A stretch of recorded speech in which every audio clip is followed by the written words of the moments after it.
Some of y'all seen my adult show, and you're wondering if I could pull off a family-friendly show. Listen, I could. Listen, I know, because when I first started doing comedy, believe it or not, I actually did it in churches. My first 5 years of doing comedy, I told all my jokes in confession, and you know. But now I've been getting some reviews on stand-up now too. Like at some of the clubs in New York, I started getting in. I played one club, I was there for the whole weekend, and when I went back, the owner of the club comes running up to me, and he's like, Dominic, everybody's talking about you, and he had the iPad, and I don't check reviews, you know, that's the last thing I want to check.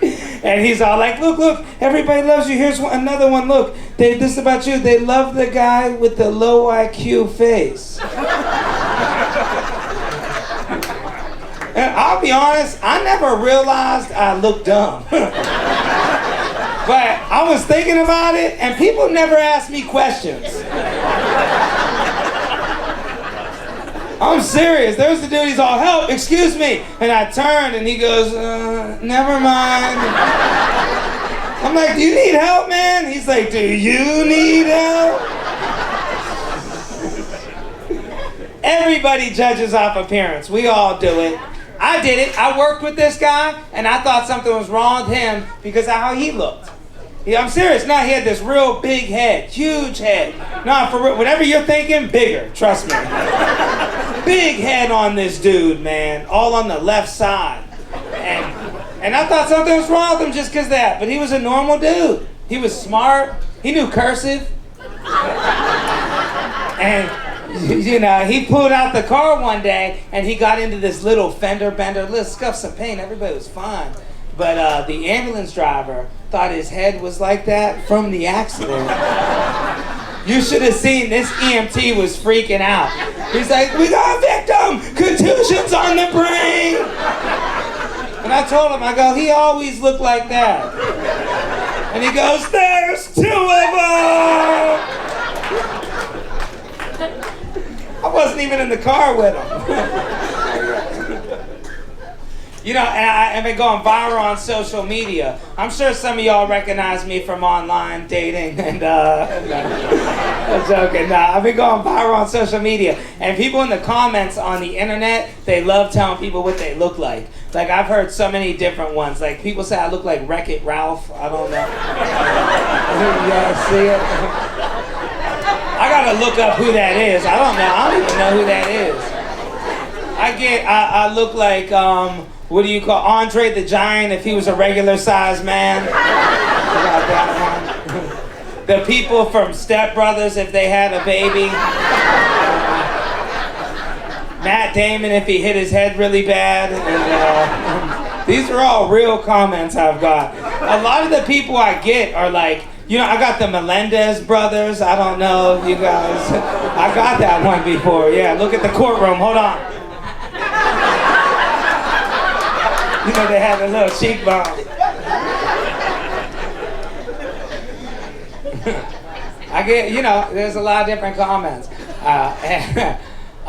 You know, I personally, one thing I do talk about a lot, this show's called Learning Struggles, and this is actually my favorite show of all my shows, because I feel like this is the most important show that I have. So I was diagnosed as a kid with a learning disability, and I gotta say, it feels good to be around all my peers on this show. We all get along good, and you know, but anyways, learning disability, and you know, everybody called me LD, and I thought they called me that for Little Dom. I had no clue. I thought it was a cool nickname, like Lil Wayne, you know. I'd be telling people, what's up? I'm LD. And people would be like, I know. Take your hands out your mouth. You know, and I realized, I guess I don't look that smart because, you know, I thought it was hard for everybody to get a knife at a restaurant. I got the waitress asking my date, is he allowed a knife? She's like, well, I don't know. I tied his shoes. I I struggled with learning. I really did. And I blame a teacher that I had, and I'm going to say her name, and I don't care if she sues me because I don't got no money. And her name's Miss Procopio. She's the worst teacher I ever had. And some of y'all know her. And I had her in the 3rd grade. And as soon as I walked in class, I was so excited to go to the 3rd grade because she had my father. And I was like, oh, this is cool. Me and my dad. Oh, yeah, I got young parents. Anybody else needed therapy growing up? And as soon as I walked in, she goes, Leonelli? She goes, I'm not even going to waste my time. You're dumb just like your father. Yup. See, that's before political correctness. Y'all remember how it was back in the day. Teachers could be rude. They'd be like, yeah, that kid can't learn. Come up here, Billy. We're going to put you in a trailer in front of the school. I used to wonder, what am I learning differently being in a trailer than I can learn in a classroom? And I realized I'm preparing for my future. We're going to get you ready for this now. But when she said, you can't learn, you're dumb just like your father. I wish I could have said, oh yeah, I wish I would have just untied my shoes and retied them and said, how did I learn how to do that? Maybe you're not a good teacher, Miss Procopio. But I had Velcro shoes. And, it's hard to sound smart when you're going, You gotta pull it tight, Miss Procopio. That's the secret, you gotta pull it tight. That's the real trick. So she told me I can't learn, and I believed her. And a couple things about learning disability that you guys should know. One thing I learned was, everybody learns differently, because I eventually had a teacher reach me. So even if you're a child here or something and a teacher told you have a learning disability, it could be a blessing. You might just learn differently. You could actually be smart in different ways, And there's a couple things about learning disabilities too that I learned recently. If you have a learning disability, they can't fail you, and you get free college. I know a lot of y'all are thinking what I was thinking when I heard that. I'm like, hold up, that's why that person's my boss? Okay, that makes perfect sense. But because of Miss Procopio, I didn't believe in myself. And believing in yourself is number one in anything you do. Because you got to believe it first. You got to believe in yourself. Anything you want to do, y'all can do it. Any age, anything, you could do it, man. I believe in y'all. And my teacher, I gave up. Because I was like, well, I can't learn. Why should I even try? So I would mark down anything and turn it in. I got all F's. F, F, F. And my mother would put it on the refrigerator and show everybody all my F's. She was proud too. She'd be like, hey, my boy's consistent. Okay, I'm proud of my S-U-N. You get it from your mama.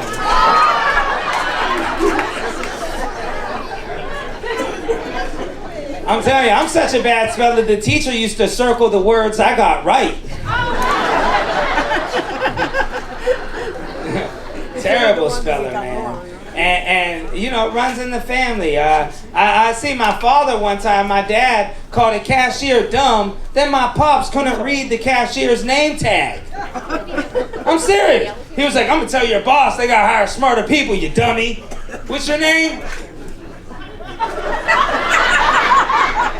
What's that say? Kaves? Kaves? I'm a kid. I'm like, Dad, that's Chavez, man. I was embarrassed. I'm like, you really can't read Chavez? I told the cashier, I'm sorry, my dad don't know how to read. I was mad, man. And the cashier was like, it's okay, it's CVS.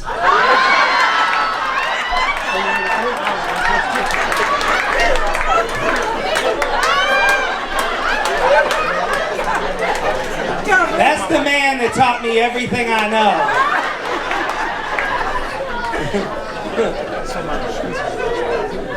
He told me and my brother, when I was your age, I used to have to walk to school every day uphill both ways. My brother would be like, hold on, Dad, uphill both ways? I'm sorry, Dad, but you walk to school every day uphill both ways. I'm I'm sorry to tell you this, Dad, but scientifically, it's impossible to believe you went to school.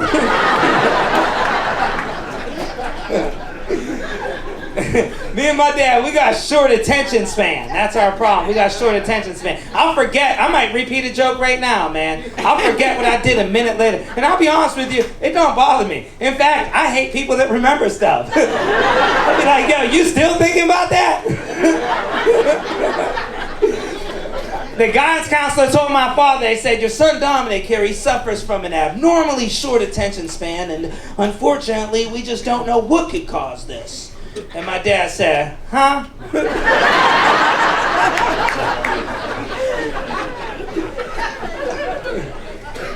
But see, my dad's genius was in fixing things. That's where he was smart, okay? My father could fix any car, paint cars. He could do anything with cars. He could take an old car and make it look brand new, and that's genius. Man, there's a lot of money in that today.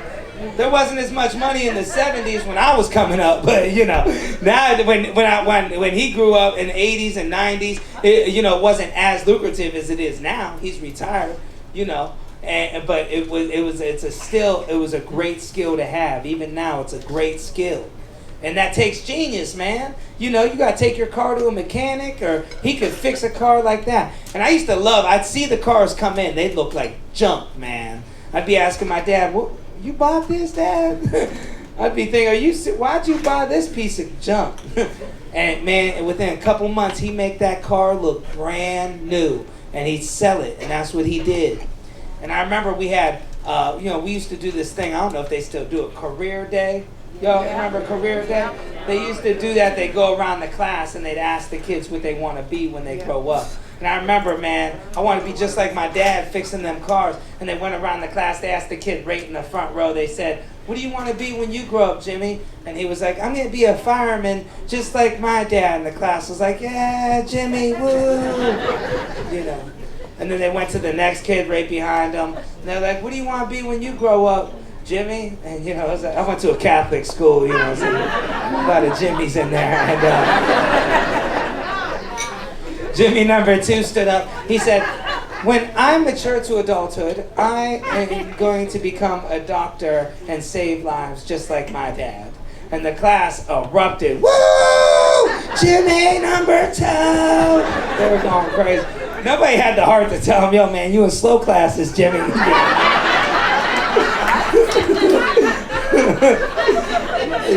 But everybody was screaming, Jimmy, Jimmy, Jimmy.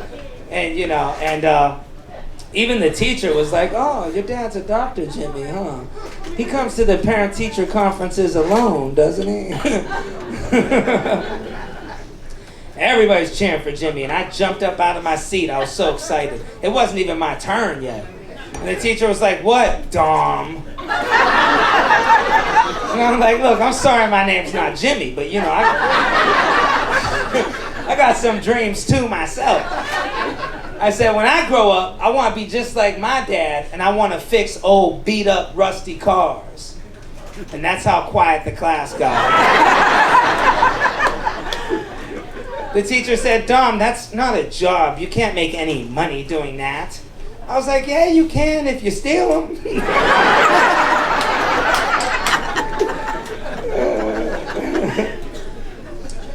Yeah, man, that's what I wanted to do. I thought I could be a cop when I was a kid. My grandfather was a cop. And I remember I was taking care of him. He was sick, you know. And I'm going over, I'm changing his socks and stuff. He's in bed sick. And he told me, he kept his revolver on the nightstand. And, you know, cops, they get threats and stuff. It's crazy. And he told me, if I ever call on you, this is serious, Dom.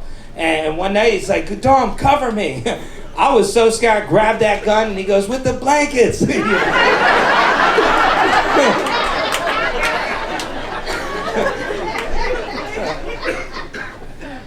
Yeah, man. Different jobs, you know, different things. I do come from a good family. I'm very blessed, you know. My mother, I had a couple parents, you know. I had my mother, my stepmother, my father, and they are very supportive of me, and I'm so happy to have that, man. And you know, like my father, he wanted us to have the education. You know, he really did, because it's something he didn't have. Like back in the day, you know, kids don't know this, but we had something called books. Kids don't know about books no more.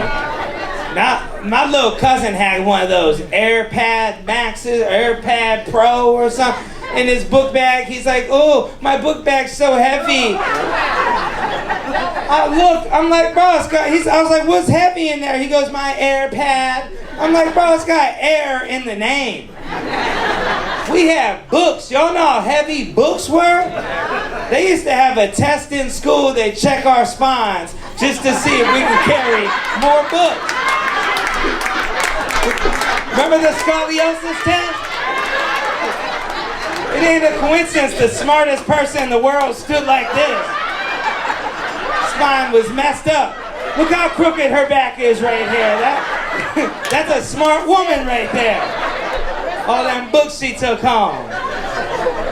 You know, we have books. Kids today, they don't even know where to get books. It blows me away. Like, I ask at cruise ships, they never get it right. Their kids never get it right. Let me see. How old are you, big man? What's your name?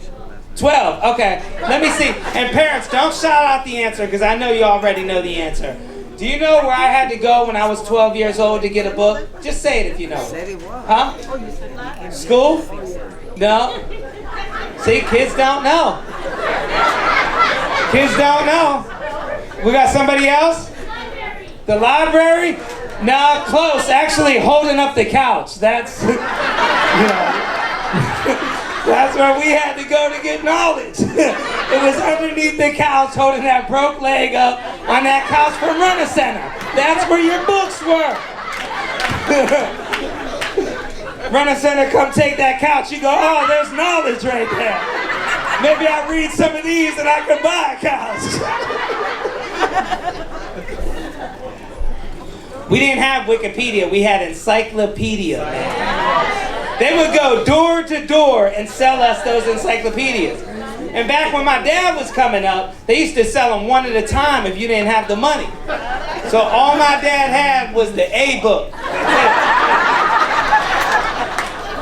That's all his parents bought was the first one. And everything my father told us started with an A. It didn't matter what it was. Me and my brother get in trouble, he'd be like, you and your accomplice. Person involved in the act with, son. His dream was for us to get all the encyclopedias. That's all he wanted out of life.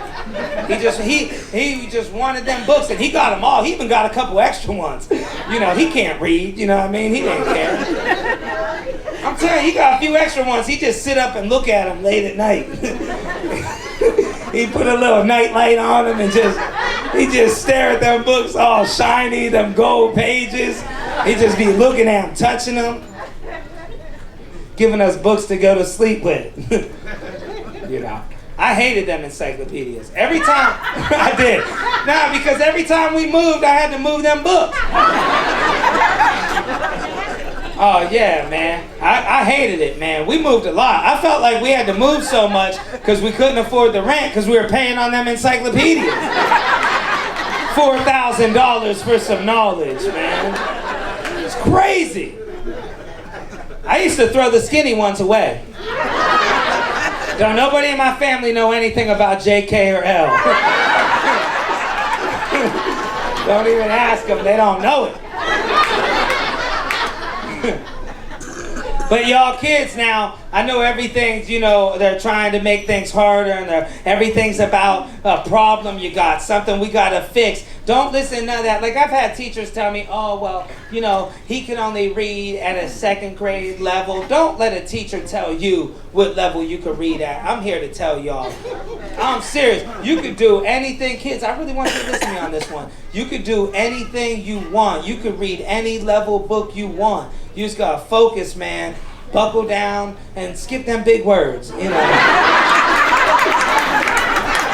You don't need to be reading all them words.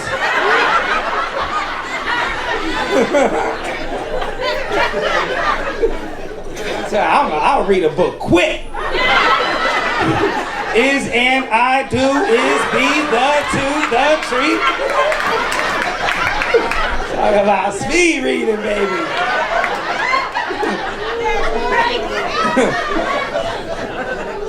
I'm serious, man.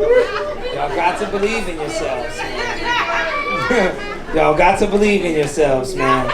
And you know, I come from strict parents. Both my mothers were strict, man. First off, my stepmother I remember when I set my dad up. You know, I feel like everybody should be in love. Like, you know, if your parents are going through something and if it's not working out, don't be sitting there talking about you better not date nobody else. Let your parent fall. Everybody deserves to be in love. I'll tell you the truth, not to make it sad, my mother passed away, you know, and I miss her to death. But, you know, I'm not going to make my dad be single the rest of his life. Go fall in love with somebody.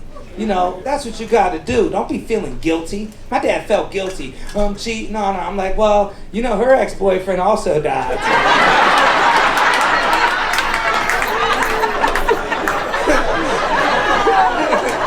My dad looked at me, Gary passed away.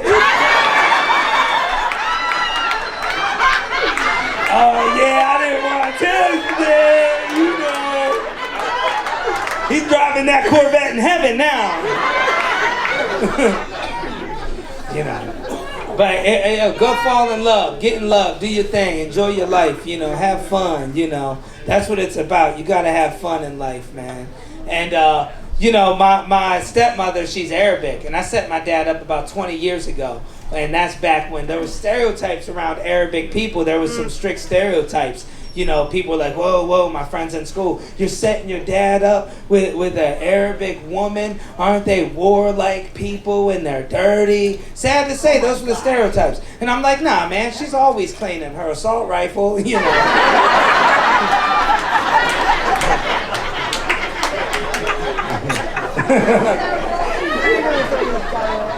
But my mother, you know, my birth mother, she was very strict. First off, her favorite phrase was, you're acting spoiled. That's what she'd always say. Like, I had to do a book report on college ruled paper. She's like, you ain't going to college. Quit acting spoiled. She's like, get some paper out the scrap drawer. So I turned in a book report on eviction notice.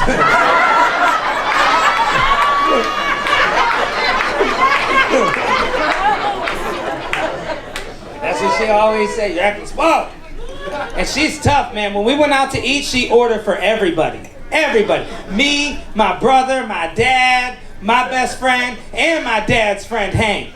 She'd be like, they're all having the chicken fingers. Hank be like, I'm 53, I ain't eating no chicken fingers. She'd go, 1. She was one of those moms that don't make me count to 3. You know, and she'd hit us with a spatula. That's what she did. She'd pull down our pants and beat our bare butt with a spatula, and then go cook us a grilled cheese sandwich.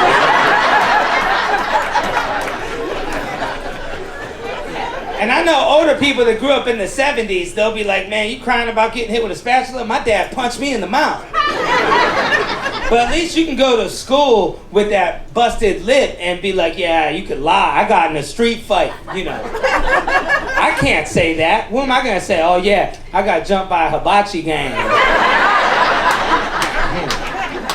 People be like, yeah, we see Rubbermaid on your face. I'll tell you what. A lot of people got hit with them spatulas growing up. They did, for sure. I know when child abuse stopped, them dollar stores lost some money. You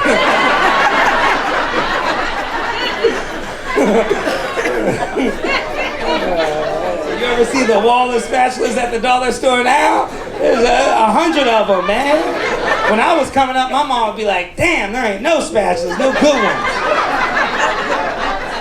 She'd be looking at them, testing them out.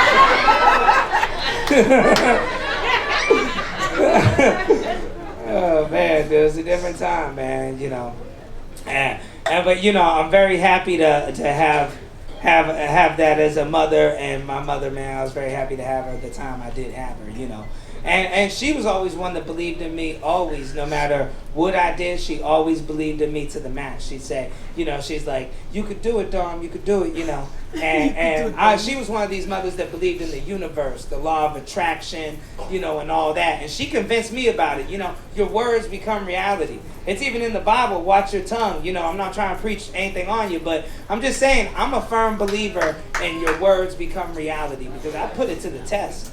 I did. I put it to the test, man. I tried it. You know, I was against it. I was like, I'm going to test this out. And one thing about me, you might be able to tell from looking at me, I don't play tennis, okay? I'm never around no tennis courts. I don't look good in a skirt. It's not my thing. So I was like, okay, let me think. If the universe really works, I'm going to ask the universe for a tennis ball. There's no reason for me to ever have a tennis ball. I'm never around a tennis court. I don't know nobody that plays tennis. Let's see what happens. So I said, you know, started thinking. And the secret, I guess, is you got to believe you already have it. So what I wanted to do, I seen this thing, Eddie Murphy drew a mad face on a tennis ball, and he'd practice his jokes to that mad face. So I went out and I bought the Sharpie because I said, I know the universe is filling to bring me this tennis ball. I had faith. And I pulled a muscle in my back, and I'm at the comedy club. I can't even stand up right. And I'm about to go on stage, and my friend's like, dude, I just did the same thing. Lay on this tennis ball. Yo, I swear to God, I ain't lying. It scared me how real it works. Then I was like, man, I should have used it for $1 million, you know.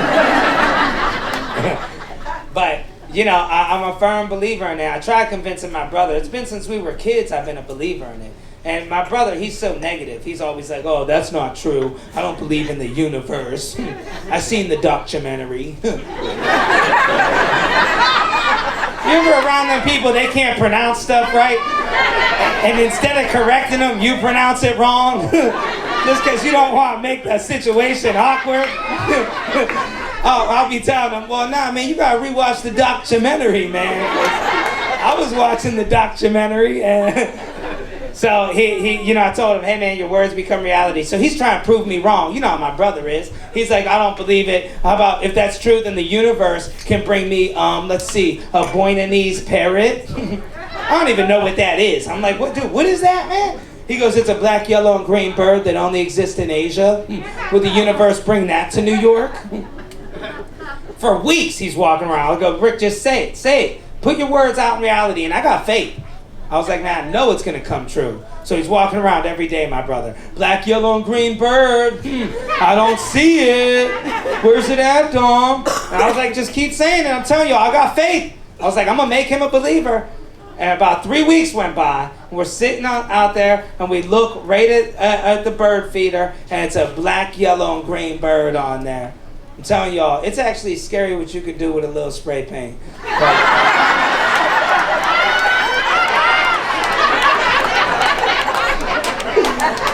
Make a believer out of anybody.